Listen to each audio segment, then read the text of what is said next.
cool. Right. What's up in between the lanes? I'm just getting set up here. Hello, David. I see you guys on the screen. I'm trying to turn as I get this thing operational. Oh, my laptop's not making noise anymore. That's nice of it. Then I got the backup over here. It's an operation. It really is. I moved my light earlier in my camera holder, so I'm off whack and whatnot. Let's see here. Try to get this thing going. There we go. Okay, cool. I've got it pulled up now. We are all good. Well, that was quite the weekend, wouldn't you say, at North Wilkesboro. Kyle Busch got punched in the face. Not the first time that's happened. It looked so calm. As I said last night, it looked so calm at the beginning. You know, they were talking. You know, there was some aggressive head movement and, you know, some pointing. But I was like, I don't know if this will escalate unless someone says something to piss the other off. And then next thing you know, Ricky Stenhouse just kind of says, go look at the replay. Bam, punched him in the face. A brawl ensued with Stenhouse's team, Kyle Busch's team, Ricky Stenhouse Jr.'s father, which if I had to guess, I am guessing that he will get some sort of punishment. Ricky Stenhouse Jr. will not get a punishment if I had to guess, but Sr. will indeed get some sort of punishment, whether it is a suspension, hard card removal. That, I don't know about that. If he like started going crazy and just started like all over Kyle Busch's face, then maybe, but you know, he grabbed him, he pulled him away. I think he did get one swing in. Kyle Busch actually hit Ricky Stenhouse Jr.'s dad once, so that indeed happened. But as for everything else, I don't know. They're going to have to review the footage. Penalty reports usually on Tuesday or Wednesday, so we will know within the next 24 to 48 hours if there is any punishments out of this thing. But as I said, I don't expect either driver to be punished, but maybe a crew member who grabbed Kyle Busch, maybe Ricky Stenhouse Jr.'s father who grabbed and took a swing at Kyle Busch's head. So, yeah, let's get to the comments here. Hello, Lego NASCAR. Hope you're doing well. Alex, good afternoon indeed. Heim Time and Trucks. Yeah, I actually missed most of the trucks race, which I apologize for. Just busy on Sunday morning with the F1 race, and ultimately I didn't get it. I got to see the last few laps. Seemed like a decent race from what I read, and then Corey Heim wins. Corey Heim, once again, great Truck Series driver, great driver just in general. He's going to get an opportunity at Nashville to drive a Cup car again. Very talented driver, Toyota. Very appreciative of him, obviously. So no shock to see him win. He's won at a road course this year. He's won at an intermediate. He's won at a short track. He's a truly talented driver. So I expect him to win a lot more races this year. I expect him to win the championship. He was my preseason pick for the championship. I'm going to say it again. I've been saying it all year. He got screwed out of it last year. But, you know, can't change that. Only way to change it is to make up for it this year. WWE NASCAR style, yeah, I mean, you had guys being thrown off the number 8 hauler. You had guys getting thrown on the ground. You had a punch. Yeah, that was crazy. Just everything about it. It wasn't as crazy as the Gordon Keselowski brawl, but there was a lot going on. Whenever you go to the hauler and there's a fight, it always seems to get interesting. So, yeah, man, just the stupid water bottle's bottom just does not want to stay standing up. That's why I keep reaching down. It keeps falling. Yeah, and then the funniest part, I see a comment down this. The next one is from Dominic. Dominic says, I think they'll go at it again during the 600. That's the funniest part. See, fights are intense. They're crazy. They're cool. It's like, yeah, let's go. You know, that kind of thing. But, you know, sometimes there's funny parts. Remember that John West Townley and I forget who the other guy was. They got in that fight in the Truck Series, and it was just like a hugging match. It was a literal hugging match with a couple of, like, slow motion punches every once in a while. That was a funny fight.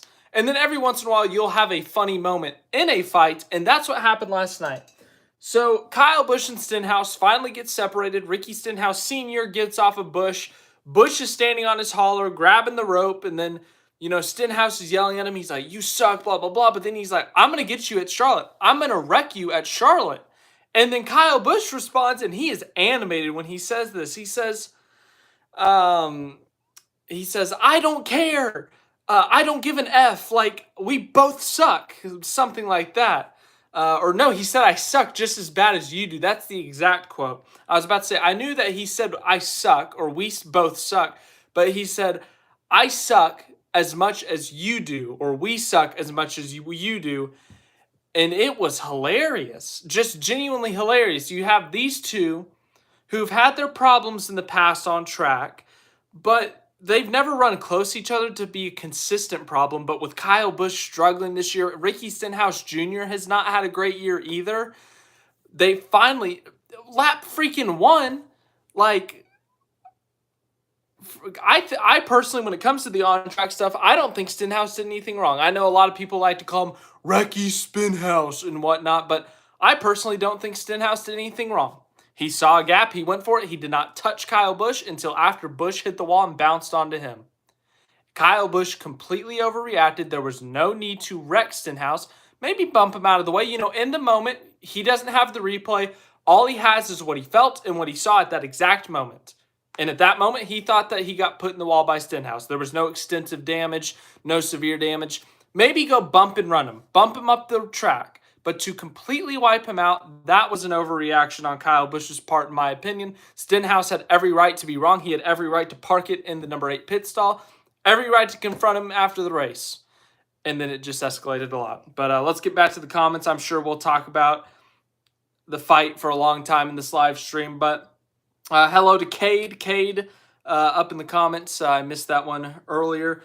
Beef last week and beef this week. Yeah, so I said last week that was a fight between Buescher and Reddick, but I said it was like a super light fight, There was a shove. There was one shove. And also I was there. Like, me being there, for me, escalated it, because I was right there, right in the action, got to see it happen.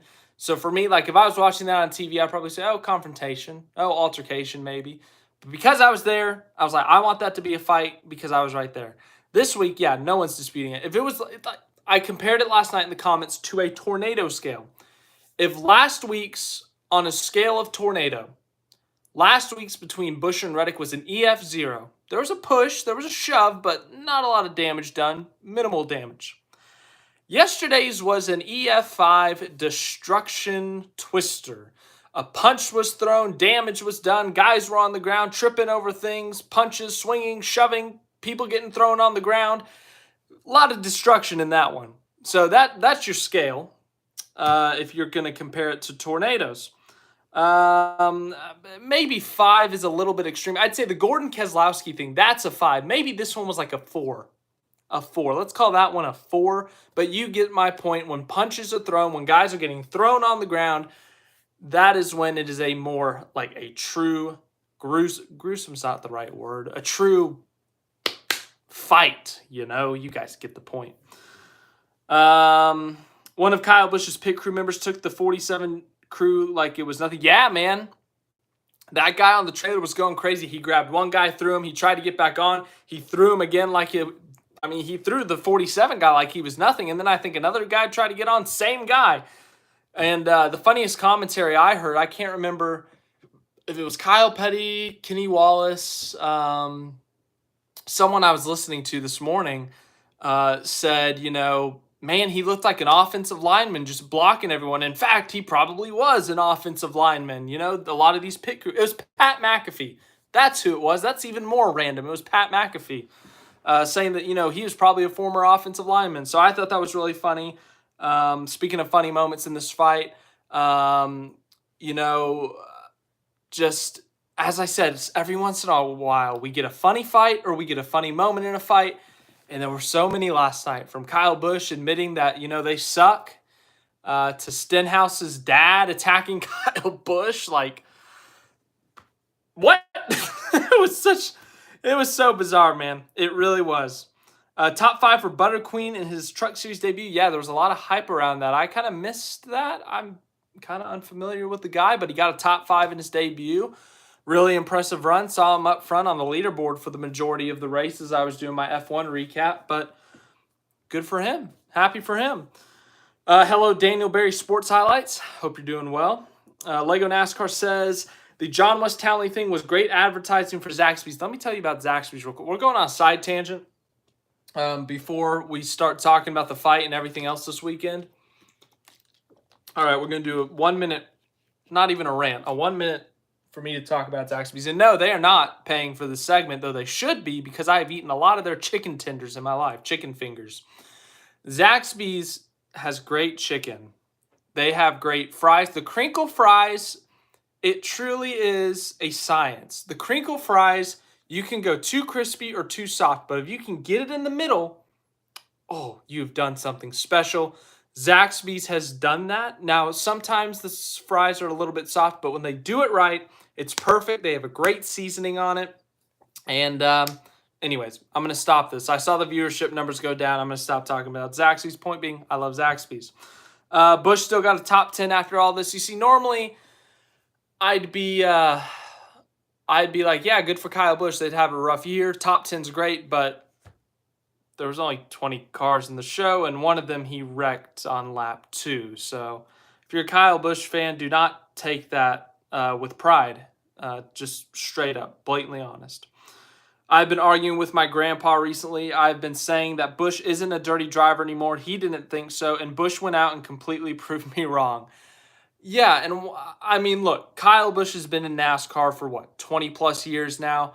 You can go back and find moments of him being dirty. The number one example being that Truck Series race where he intentionally took out Ron Hornaday. And there's lots of other moments of him wrecking people, of him spinning people, of him putting people in the wall. There's a lot of moments that Kyle Busch has had. That was obviously not as bad as the Truck Series wreck, but it was still bad. Once again, I think it was an overreaction. I do not think Stenhouse deserved to get junked for what happened on lap 1. I don't think Stenhouse did anything wrong on lap 1, in fact. Yeah, it was a bit aggressive for lap 1, but he never made contact. He never wrecked him. He never bumped him. They were 3 wide, and Busch just hit the wall. There was no need to obliterate Stenhouse. Everything after he had coming for him for Kyle Busch. So I don't think in general Kyle Busch is a dirty driver, but for sure if you go over his career, he has his moments. That technically, yes, that was dirty last night, what he did. But I'm not going to add it to the Kyle Busch terrorism. Maybe that's not the right word. Kyle Busch, horrific list. Maybe that was the right word. I don't know. People over-exaggerate things these days, so why can't I? Besides that, Bubba channeling his inner Ryan Newman may have been the best part of the race. Yeah, Dominic for sure. It was a rough one last night. There was some good racing in the mid-pack, but up front, I mean, Joey Logano just blew the field away. Team Penske has struggled this year. They desperately needed that performance, and after the IndyCar performance, that team has been killing it this year. They may have cheated a little bit in IndyCar. I don't know all the details, but they cheated in at least one race. But on the NASCAR side of things, they have, to put it blatantly, they have sucked. Cindric's out of the playoffs right now. Logano is out of the playoffs right now. Ryan Blaney is barely in the top 10 in points. So they've struggled this year. They desperately needed a performance like this. Logano needed some type of confidence boost. It has been almost a year and a half since Joey Logano last won a Cup Series points-paying race. They need something to go their way. That team has struggled. They were eliminated in the first round last year. They're looking rough again this year. They needed something, and that was something. I don't care if it's a non-points-paying race. They got $1 million. They know they can win. They know that they can not only win, they can dominate. If they can show up with the speed at any other point of the year, they're back. So Joey Logano, they needed something. They got something there. But no one's talking about it because Ricky Stenhouse Jr., Kyle Busch. But yeah, as for the Bubba thing, yeah, Bubba, I thought he was done for. I thought he was going to get lapped, and but he held his own. He held strong, raced hard, raced clean, and he rallied for a top 10 finish. Finished sixth. And once again, it's the All-Star race. There's only 20 cars in the race, so I don't look at the results too strongly. But both races at North Wilkesboro, Bubba's done good at, so maybe they can take something from this, use it in the future at the short tracks. But yeah, good for him.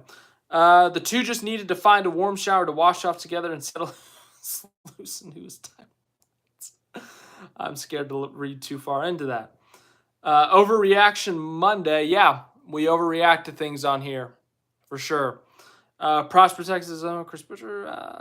On the fight scale, that was probably an EF3. Yeah, I mean, once again, this is not an exact science, obviously. The tornadoes are an exact science. The NASCAR fight thinks it's not really an exact science. We could break it down, I'm sure.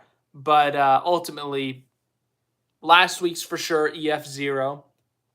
Gordon Keselowski, EF5. I think we can agree on that. This one, I'd say EF4. Maybe EF3, sure. But it would be a high-end EF3. Anyway, it's not a science. I can make it a science. Not really, but you guys get the point. Can I get a late happy birthday? Cloudy341 Blade. I don't know what day your birthday was, but happy birthday. I hope you had a great birthday. Hope you get a late birthday present from a Toyota driver, Denny Hamlin, by winning at Charlotte. Other than that, happy birthday. So, hope you had a good birthday. I watched the Pat McAfee show and saw he talked about the moment. Yeah, for sure. I got an ESPN notification this morning about NASCAR. Usually when I get an ESPN notification, it means something bad happened in NASCAR or there was a horrific wreck. For once, it was neither. Or it's the Daytona 500. They always send out a notification about the Daytona 500.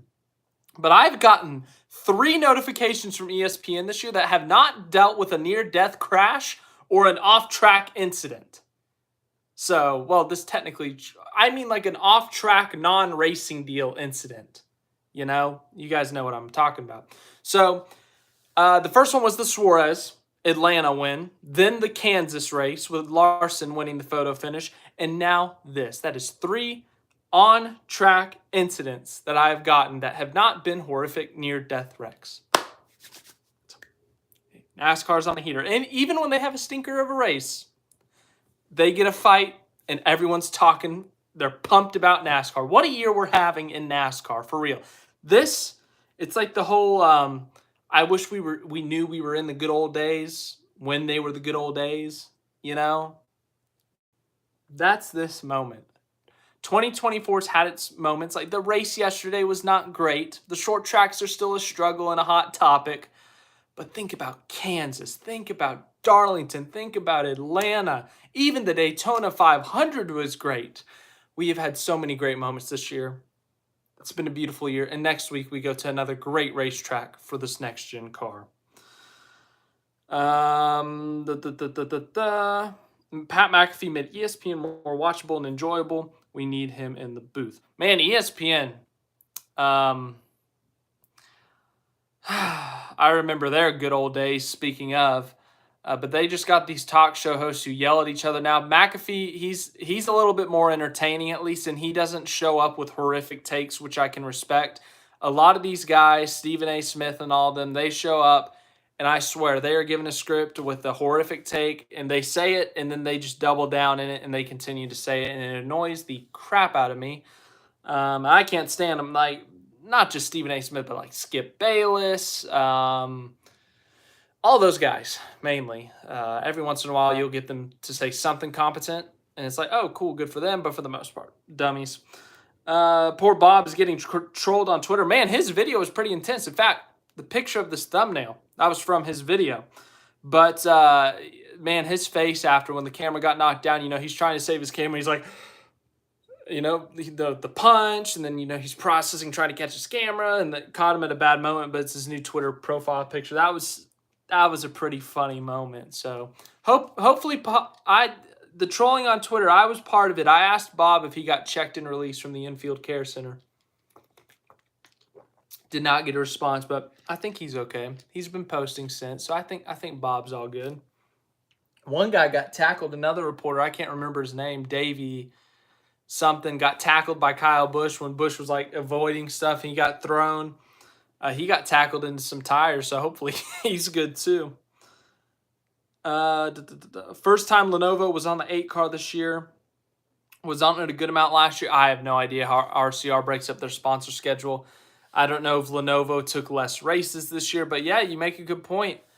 They've not been on the car that much this year. They were on the car at least 3 or 4 races by this point last year, so I don't know what's up there. They did pick up a couple new sponsors in the offseason. You know, Rebel Bourbon, which speaking of, Kyle Busch is going to be running the Xfinity race on Sunday at Charlotte, or Saturday at Charlotte, so look out for that. There has been a lot of news today, but it all came out like within the 2-hour window of this live stream.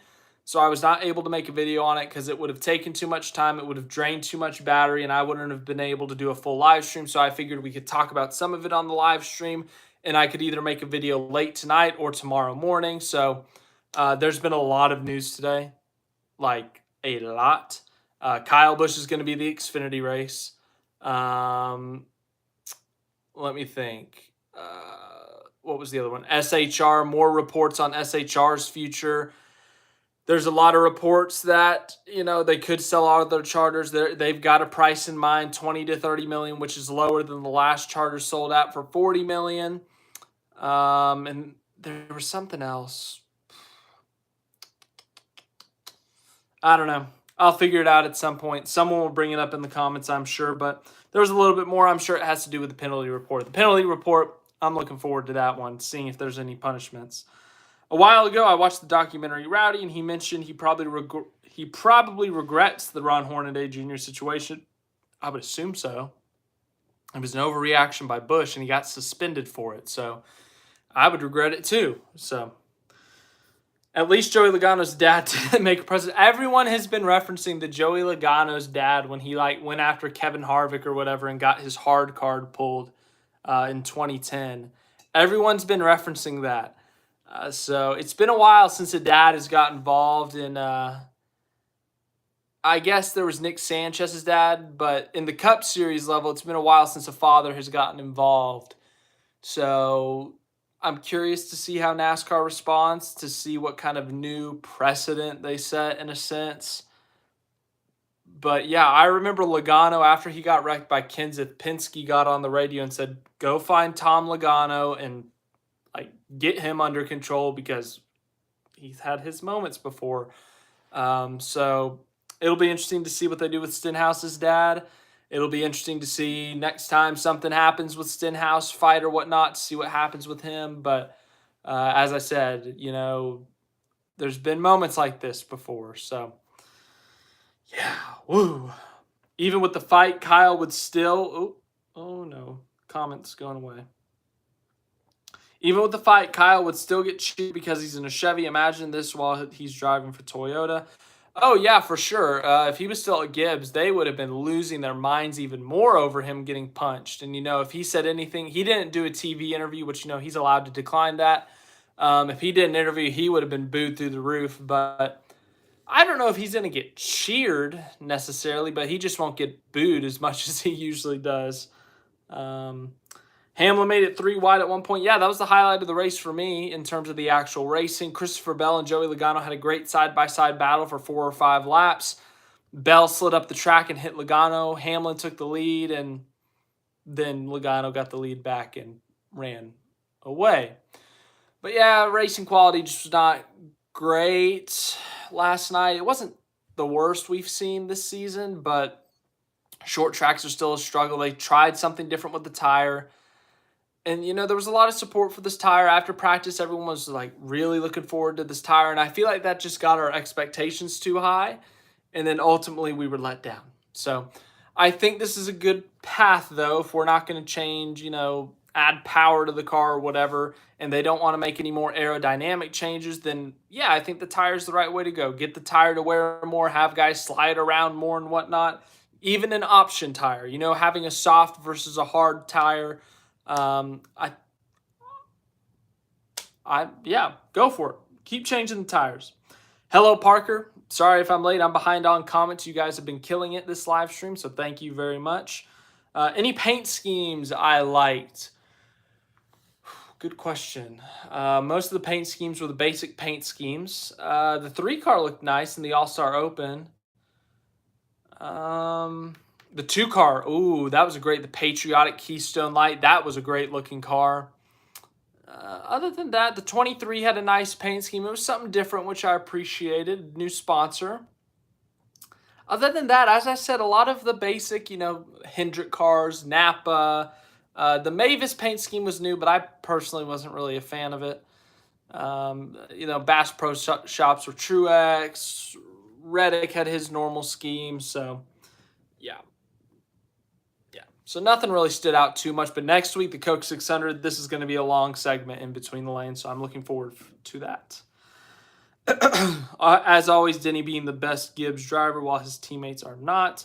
Denny, but Denny's been killing it on the short tracks this year. It's no shock to see him. He was my pick to win.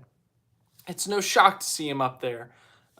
He won the Clash, he won Richmond, he won Bristol, he led laps at Phoenix, he led laps at Martinsville, so he's been killing it at the short tracks this year. It's no surprise. RCR and Stewart-Haas are falling off a cliff. Need to get Derek Cope to bring back Starcom Racing. At least they had killer paint schemes, so sunshine, cool water. Let me tell you, I loved Starcom Racing. They were the little team that occasionally could. They would get a top 15 at Talladega, and it would be a huge deal. They got a top 10. They almost won at Daytona with Landon Castle, the race that Justin Haley won. They had fun drivers. They had fun paint schemes, as I said. Everyone remembers Quinn Houff, Landon Castle. Derek Cope drove for him for a bit. But as you said, great paint schemes. I always liked small teams. That was always a fun underdog team to root for. So, yeah, I'd love to see Starcom Racing come back, but I'm not going to get my hopes up. Kyle Busch, what were you thinking, says Kyle Anderson. It's a good question. He probably wasn't thinking a lot. That's my guess. I feel like we should go back to Charlotte for the All-Star race because this car with the short track is trash. Let's go to 1.5 miles.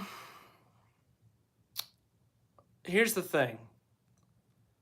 Is because North Wilkesboro is back, because everyone has this nostalgia about it, the historical aspect to it, and there's been so much put into it with money and whatnot, I don't think they're going to leave North Wilkesboro in the next couple of years. So if you take the All-Star race away from North Wilkesboro, you have to give it a points race.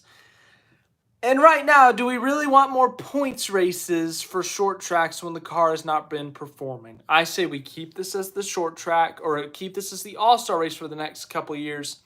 Then once we get the short track figured out with this car, whether it's the tires or something else, once the racing starts to get better, then we can discuss having North Wilkesboro points race. Then we can discuss a new location for the All-Star event. So that's just my opinion. Knicks got eliminated yesterday. You're a Knicks fan? Sorry to hear that. In between the lanes. Bob is the best Fox guy, so calm and collected, fun to talk to. Yeah, for sure. Everyone loves Bob. Kyle should run the trucks and go for the triple of running 20th to 15th. Well, the trucks, he's a little bit more competitive. I'll give him his credit there. And RCR is really fast in the Xfinity Series. I expect him to be competitive Saturday. In between the lanes, thinks Kyle Busch is going to win the Xfinity race. Kyle Larson was very busy yesterday. Yes, he was, David. The Indianapolis 500 qualifying in the morning, or early afternoon, late afternoon, and then coming over to Charlotte or North Wilkesboro for the NASCAR Cup Series race.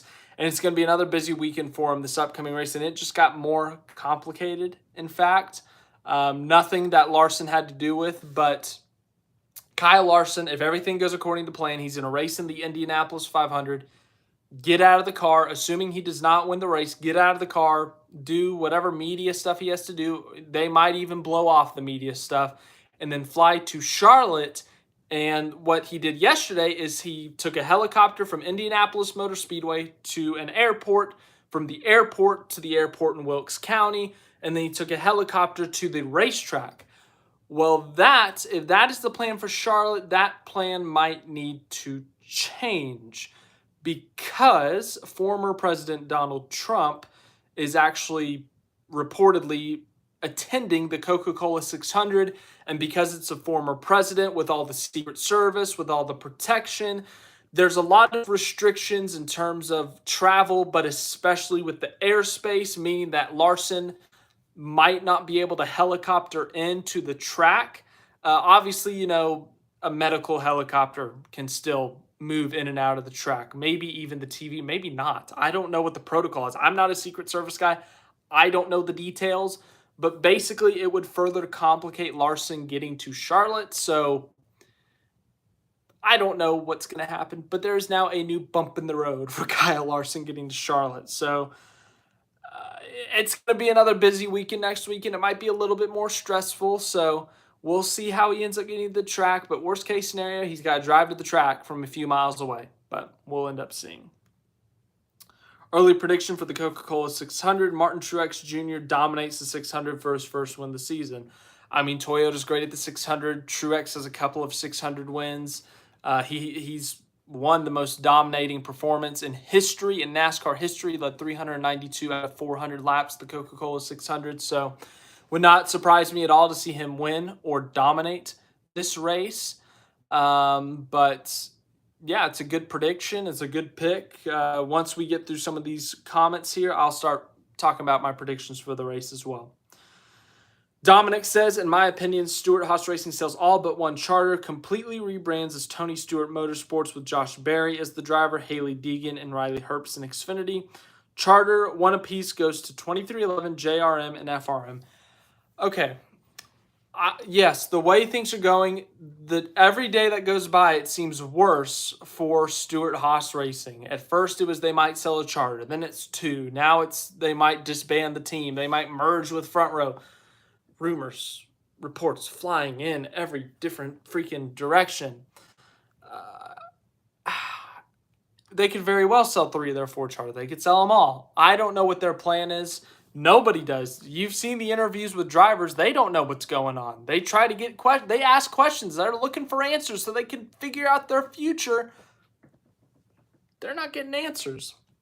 In fact, there was one report today that said team members, drivers, and everyone at Stewart-Haas Racing has started to look outside of Stewart-Haas Racing because they're not getting answers. So that for them is like a sign of, okay, we need to start looking elsewhere. So if this thing goes under, like, we have somewhere to be. So yeah, it's not looking great for Stewart-Haas right now. Their competitiveness hasn't been horrific this year. It has not been as bad as last year, but man, this has been an abrupt ending to Stewart-Haas Racing if they truly just stop or if they sell 3 of their 4. As for who I think the Chargers will go to, Front Row seems very interested right now. Everyone says Dale Jr., and Dale Jr. is never on it, so I'm not saying Dale Jr. Dale Jr. even said recently, he said that, he'd rather invest in a team than, buy a charter and build something up all by himself. He'd rather invest in something that's already there and have a chance to build on. So, Junior Motorsports and Cup, I'd say less than 3% chance of happening if I had to guess. Trackhouse, that would be the number 1 team I would guess is looking for a charter. They've got Zane Smith who wants in the door, Shane Van Gisbergen who wants in the door. Connor Zilic may not be ready to be knocking down the door next year, but 3 years from now, 2 years from now, he's a young guy coming up through the ranks. They've got a lot of people in line for seats at Trackhouse. So Trackhouse would be my number 1 guess. Front Row would be my number 2 guess. 2311 would be my number 3 guess of who gets charters. But yes, the charter situation right now, if they sell before the charter deal, that would be even more crazy. But Stewart-Haas Racing, yes, they are, God almighty, there's so many reports and rumors going around them right now. Saw some of the heat race where Ty Gibbs and Bubba Wallace made the All-Star race and Noah Gragson won the fan vote. I missed the whole Open. I was doing my Larson qualifying recap for the Indy 500. So, apologies. I missed that one. I saw some of the Indy 500 qualifying. Yeah, Indy 500 qualifying is always entertaining, whether it's for the pole or the bump, who misses the show. But, obviously yesterday had a little bit more added value if you were a NASCAR fan watching Kyle Larson. And I feel like NASCAR fans, even if you're not a Kyle Larson fan, like if you're a Martin Truex Jr. fan, you're a Denny Hamlin fan, you're a Ricky Stenhouse Jr. fan. Like everyone, I feel like the majority of NASCAR fans are rooting for Kyle Larson because he's a NASCAR guy. NASCAR fans want to see their drivers go kick butt in another series to prove, hey, NASCAR drivers are pretty good, not just turning left on wrecking each other on ovals. Like they can go to another series and they can kick butt too.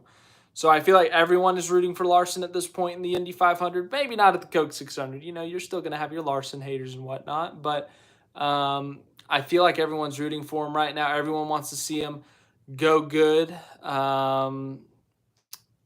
But yeah, I mean, it's just really entertaining. It's really fun. It's a great story. It's great for IndyCar. It's great for NASCAR. Both are able to promote themselves with Kyle Larson. And NASCAR needs a superstar right now.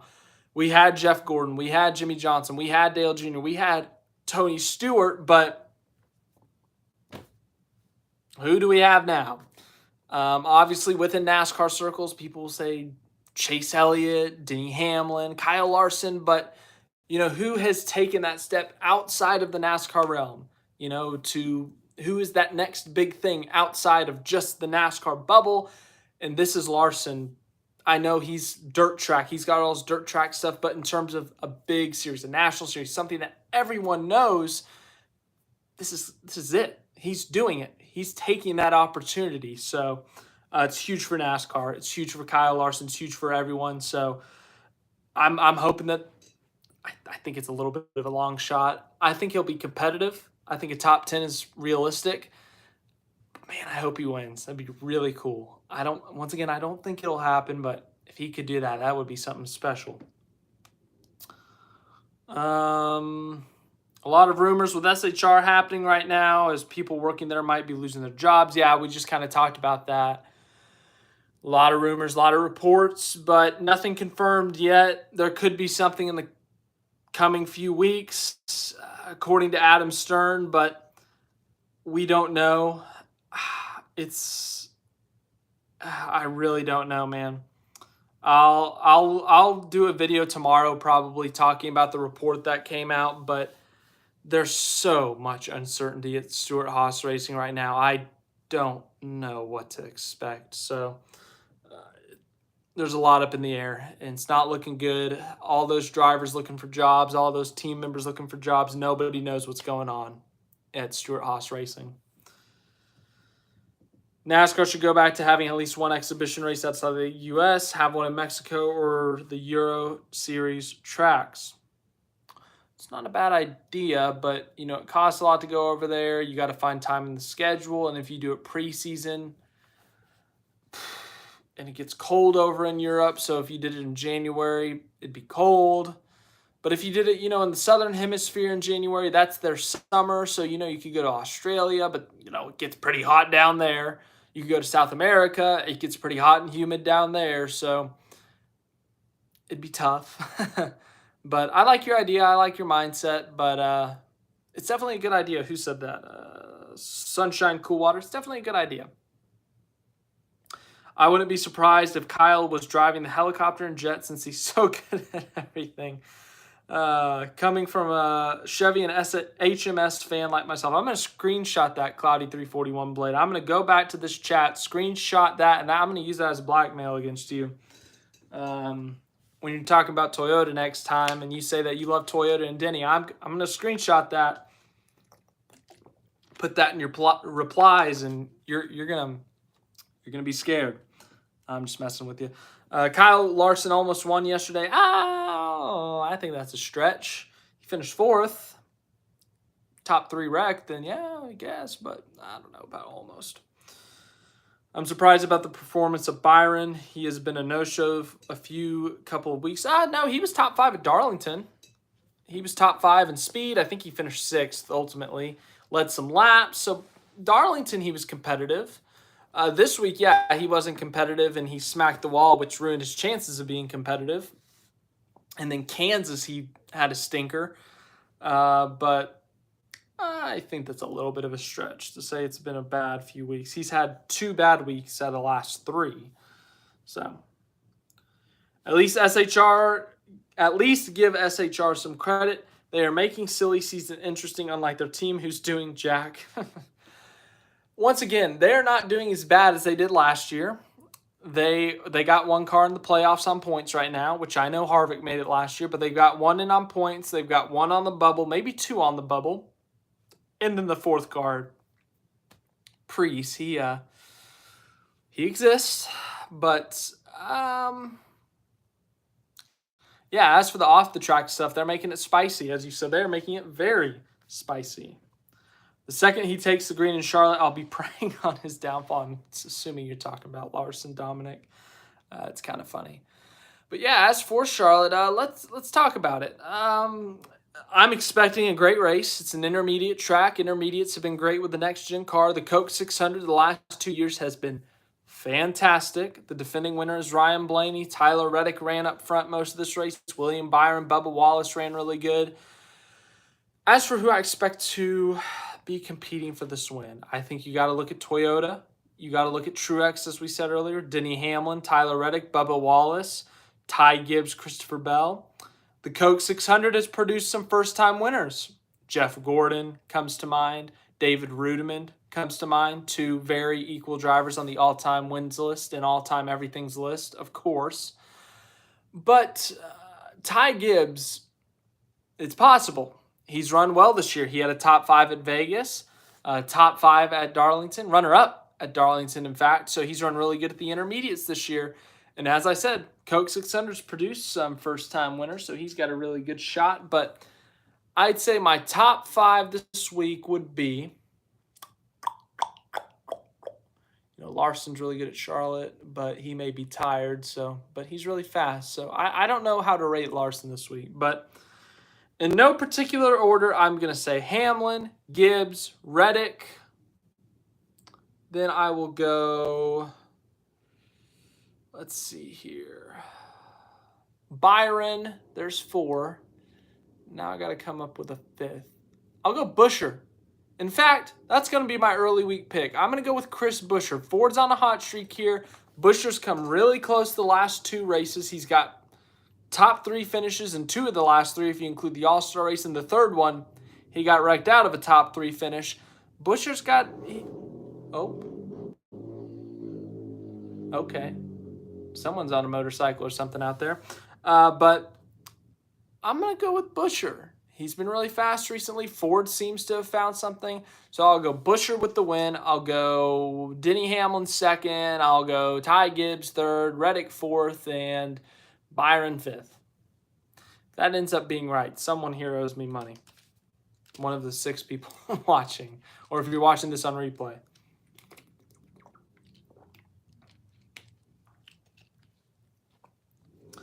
Let's see here. You think Bubba gets it done? Bubba Wallace? Yeah, he did really good, as I said, in this race last year. He's really good at these intermediate tracks. He had top 5 speed at Vegas before his mechanical issue, even after when he was 10 laps down or whatever. He was running right there with Tyler Reddick, helping him draft and whatnot. He ran top 10 at Darlington. So, yeah, I'd expect Bubba to be up front at worst, top 10, but you look at that Kansas stinker from 23-11 and you think, what if that happens again? But I doubt it. I think they learned from whatever happened there, and it showed at Darlington with Reddick dominating and Bubba running top 10. So I think that's a good pick. Prosper Texas' own Chris Buescher. Yeah, as I said, that's going to be my early week pick. Busch has all the right to be mad because Ricky said you got into the fence, and Busch said, I don't believe you, but you can think like that, and then Ricky punched him. Mason, once again, I don't think Ricky did anything egregious on the first lap. I don't think he even put him in the wall. I think Kyle Busch kind of put himself in the wall. And even if he did, even if it was just a little bit of a tap, okay, Kyle Busch's car wasn't junked. It wasn't destroyed. There was no need to completely wipe out Stenhouse. But that's just my opinion. Do you think Ricky Stenhouse's dad will get a fine for getting involved? I don't think he'll get fined. I think he'll get suspended at the very least. We've seen in history, whether it's a crew member or someone else, if you touch a driver, you drag him to the ground, you throw a punch, that is a suspension, hard card getting pulled or whatever. So I think he at least gets suspended. I don't think he gets fined, but he at least gets suspended. for grabbing Kyle Busch. I think he even took a swing at Kyle Busch. Ricky Stenhouse Sr., I would not expect him to see him at the next couple of races. It would be amazing if Bubba won. He has been good in the 1.5 mile tracks, but bad luck and poor setup. Yeah, as I said earlier, Vegas, he had great speed, but with the mechanical problems, they had to go 10 laps down or whatever.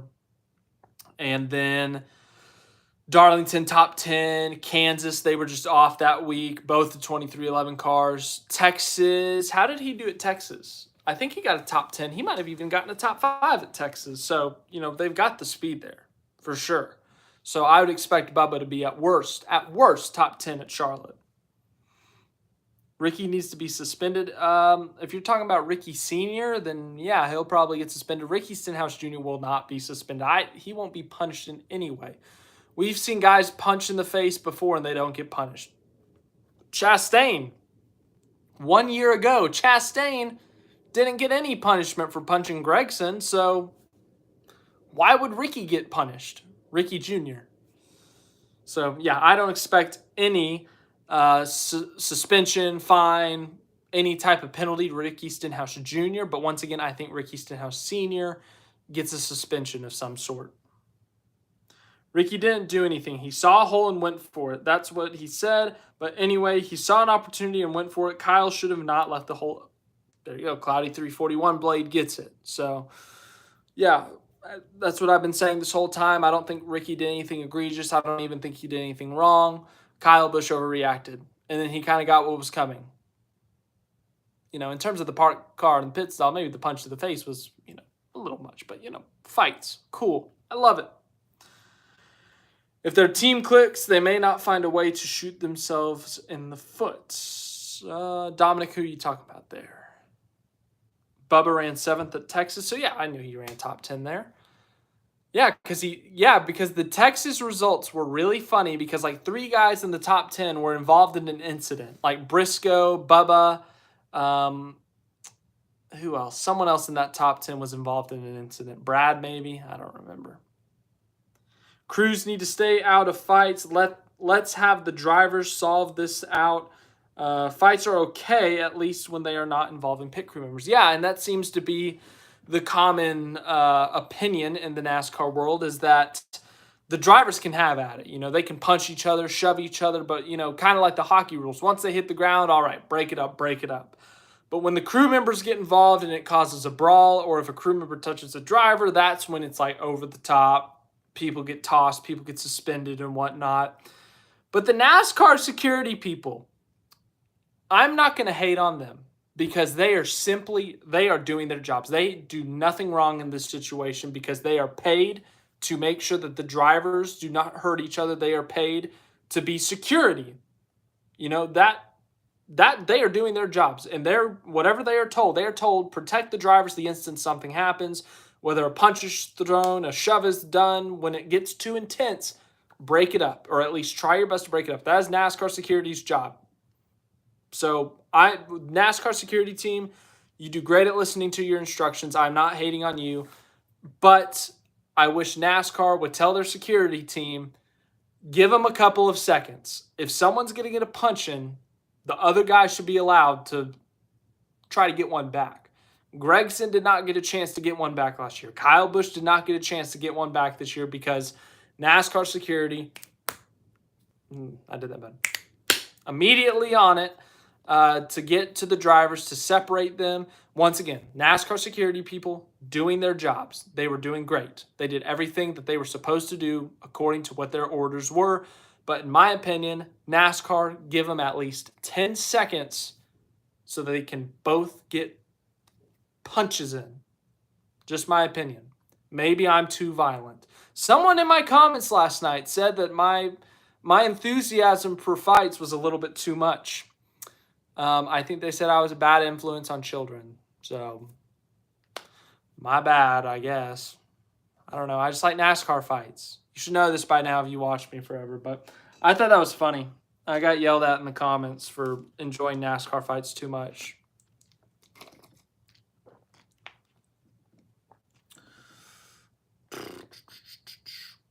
NASCAR has been on a roll. They these last couple of races. Yeah, no, just this year in general. We talked about it earlier, but the Daytona 500, despite the controversial ending, it was a great race. Atlanta was a fantastic race, and it had an all-time great finish, a 3-wide photo finish. The Xfinity race at Texas, of all places, had a photo finish. We had the closest finish in NASCAR history at Kansas. We're talking about all finishes. The race at Kansas was great. I mean, Kansas has been fantastic. The race at Darlington was great. We had a post-race altercation with Buescher and Reddick. And then yesterday, we had a punch in the face. We had a from Ricky Stenhouse. I mean, even when we had a stinker yesterday in terms of the race, we had a fight. We had a punch thrown.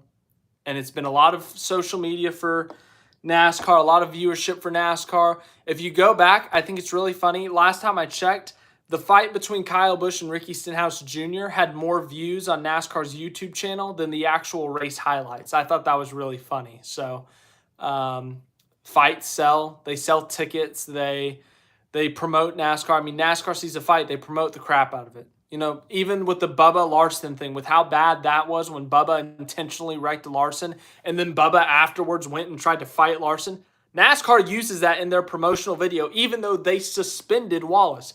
They still show that video of Chase Elliott intentionally wrecking Denny Hamlin. Even though they suspended Chase Elliott, they still use that in their promotional videos. Like, whenever a fight or an intentional wreck happens, NASCAR promotes the crap out of it, even if they punish whoever was involved, which is extremely ironic, but something, it's how the business world works. I don't know. So the instant that happened, NASCAR was, ooh, yeah, that was a reaction. In Australian supercars, the major fines, etc., kind of no rules in NASCAR, says Mike. Yeah, there's rules to an extent. You know, if Stenhouse, this is an extreme and it would never actually happen. If Stenhouse picked up a metal rod and like swung it like a baseball bat at Kyle Busch, yeah, he'd be done for. He'd probably get kicked out, maybe permanently. But if you punch someone, cool. If you get someone in a headlock, cool. Shove someone, cool. It's when it's like absurd violence. It's got to take a lot to get suspended. You got to intentionally right hook someone in the wall. You can do what Kyle Busch did last time. If it's at a short track, you simply wreck them. You just rear end them, spin them out, wreck them. That's cool. But it's when you right rear someone, you intentionally hook someone into the wall at high speeds. That's when the suspensions happen. It happened last year with Chase Elliott, 2 years ago with Bubba Wallace. At a mile and a half, fast track, if you intentionally wreck someone, even at a short track, when Joey Logano got intentionally wrecked by Matt Kenseth got a 2-race suspension because he floored it into Logano and sent him into the wall. So, yeah, I mean, if you commit basically terrorism on track, you will get suspended. But if you just wreck someone normally, you're fine. And as for off-track stuff, as I said, you've got to be really violent to get suspended in NASCAR. You have got to use a non-body part to assault someone. Like, I'm telling you, like, you'd have to get a baseball bat. Like, you would have to really do something, or you'd have to do a lot of damage. Like, if Kyle Busch and Ricky Stenhouse were alone, and Kyle Busch, Stenhouse punches him once, has him on the ground, and is constantly beating him up to the point that Kyle Busch is in the ER, all right, they might do something there. But you've got to do a lot to get suspended for a fight. Like, a lot.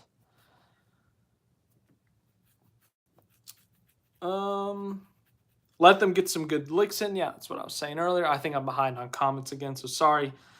Which tire do you like more, the Bristol tire with fall-off or the option? I like both. The Bristol tire fall-off was so fun. I remember that race so much because I had no idea who was going to win the entire race, even up until the last couple of laps. I know Denny had a good lead on Truex there, but it's like, what if that tire starts cording? What if that tire starts shredding and Truex has enough tire to get there? So I love that tire fell off so much, but it is fun to have an option tire, the medium versus the soft. So I hope they can do something like that permanently at the short tracks. but I know it'd be difficult, and there's a lot of rules, and it might take out the strategy of a 2-tire stop, but I still think it's fun. I still think it's cool. So yeah, for sure, I think they should have a soft versus a hard option. So I don't think that really answered your question, but I like both. I like both. If people think NASCAR is violent, they need to watch the NHL. Yeah, for sure. As I said earlier, when I was reading the comment last night, I was like, surely they've seen a more violent fight than that and see people get pumped up. Like, anyways. Someone ran out of fuel on the last lap. I completely missed that. Bell, maybe. He finished last, I think.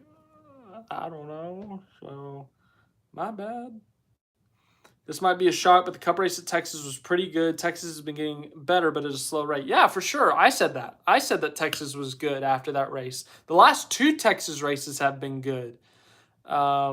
Just the chaos with the track getting old and worn out and bumpier. Some of the bumps need to be chilled out a bit, but it's getting better. There's 2 lanes, even maybe 2.5 lanes that you can get around. Denny Hamlin and Tyler Reddick had a great battle side by side. Ryan Blaney and Kyle Larson had a great battle. Chase Elliott and Denny Hamlin had a great battle. So Texas is getting better with age. And the Xfinity race, Xfinity cars, always great. But Texas has gotten better as it aged. New Texas. Old Texas is still superior, but New Texas has gotten better as it has aged. If Stenhouse bonked KFB with his helmet, that would have been a suspension. Yeah, like if he took off his apologies for my terrible hair, but if he got his helmet off and he was like, "What's up, Kyle? What's up, man?" Boom.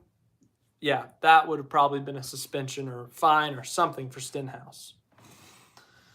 At first, I thought Stenhouse was in his...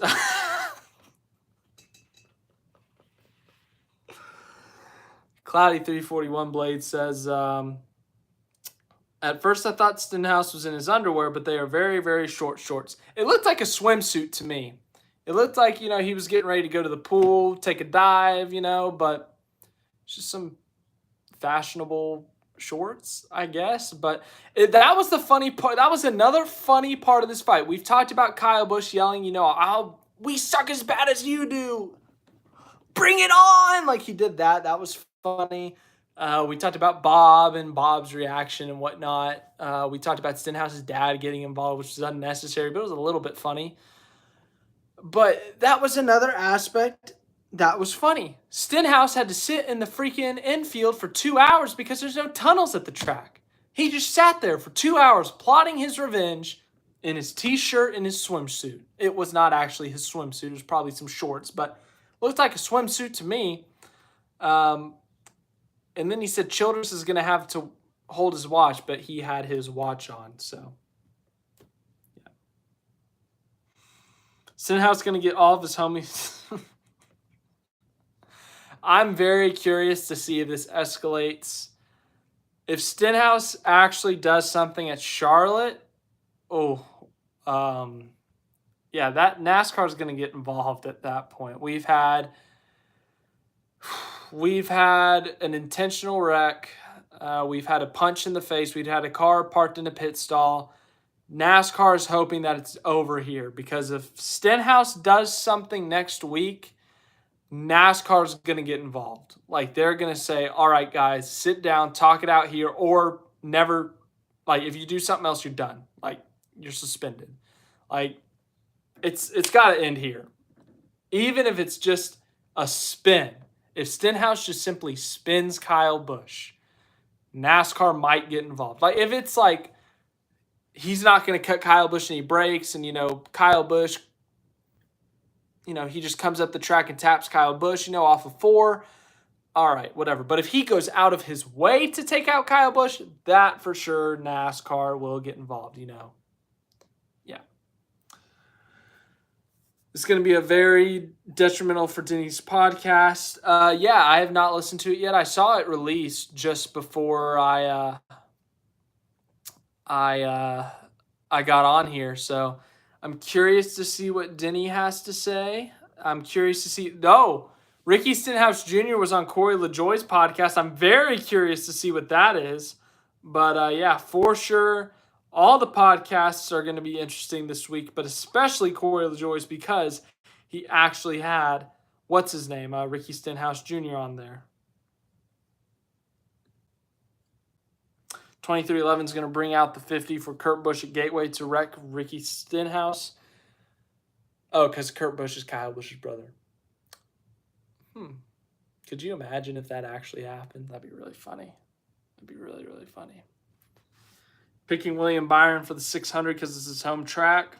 I mean, yeah, he was in my top 5. So for sure it could happen.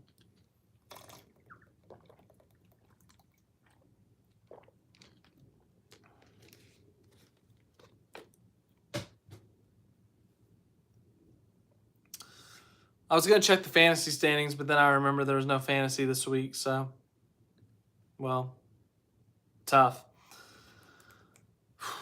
Boy, I'll give this thing a couple more minutes. This has been a great live stream. So thank you guys for showing up. Thank you guys for supporting. Thank you guys for asking great questions. It's been a good live stream. But Charlotte will be interesting. It's got a little bit more interest. Which racing series will put on the best show this weekend? Usually my natural instinct is to say Xfinity, but because we're at an intermediate track in the next-gen era and because the last 2 Coke 600s have been hot, I'm going to say Cup. I'll go Cup, Xfinity, Truck. Do trucks race this weekend? If they don't race, then I'll just go Cup, Xfinity. But, yeah, Cup, for sure. I'm going to go with them. It's a rare week, but Cup Series. Xfinity is going to be exciting, though. We got Kyle Busch in the field. Chase Elliott's in the field. So we got a couple of Cup Series guys. In fact, let me look up the entry list. Oh, my bad. NASCAR versus F1 versus Indy. Good question. Because I love Monaco because it's such a tough track. But I look more forward to qualifying because it's so hard to pass, and the race itself is always not great, but the qualifying is always like 10 out of 10. But with the aspect of Larson being at the Indy 500 this year, I'm honestly going to put Indy 1. I'll put Cup 2. I'll put Monaco 3. I really want to see how Larson does at the Indy 500. I really want to see how competitive he is, how quickly he learns how, dirty air and whatnot, pit stops and all that. But I really want to see how Larson does in the IndyCar. And the Coke 600, we're all expecting a great race. But then after the Indy 500, if Larson completes all 500 miles, the next quest is going to be, can he complete all 600? And that will be a fun little show of its own. So I'm going to go Indy, Charlotte, Monaco. But I love that day. It's a great day. I will be out of town, but I'm dedicating my Sunday to watching all the races, doing my normal race recaps. Just know that this will not be the background. So apologies in advance. It's a family event. So I will not have my normal background. You're going to have to look at a hotel background. So I apologize. Unless there's a pretty place outside and it's not raining, then maybe I'll do that. I don't know. I'll let you guys know. You guys will obviously see on Sunday. F1 cars are so big for Monaco, it's not watchable anymore. The reason Monaco is good because of the rich history, but not for the racing. Yeah, but also, as I said, the qualifying session is always insane because someone always wrecks or someone always pushes too hard. But then last year, no one did. No one wrecked in Q3, and Verstappen had like the freaking Q3 of gods last year. He was more than 2/10 down heading into the third sector, and he got pole by like a 10th.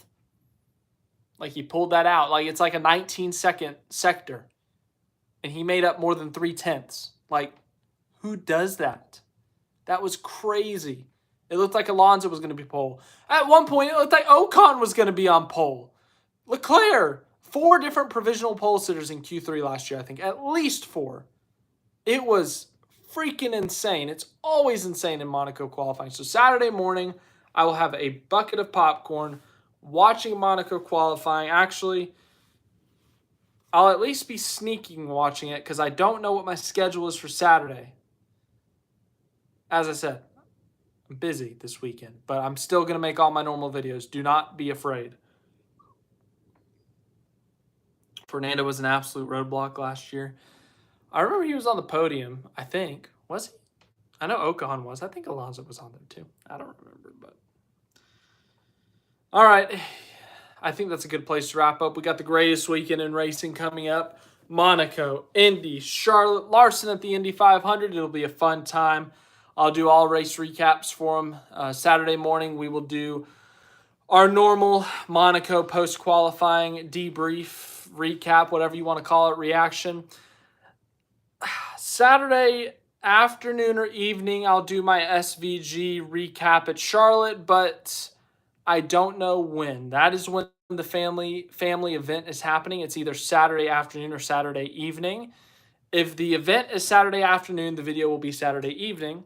If the event is Saturday evening, I'm squeezing it in before. And if I miss the race, I will do my best not. I will sneakily watch it.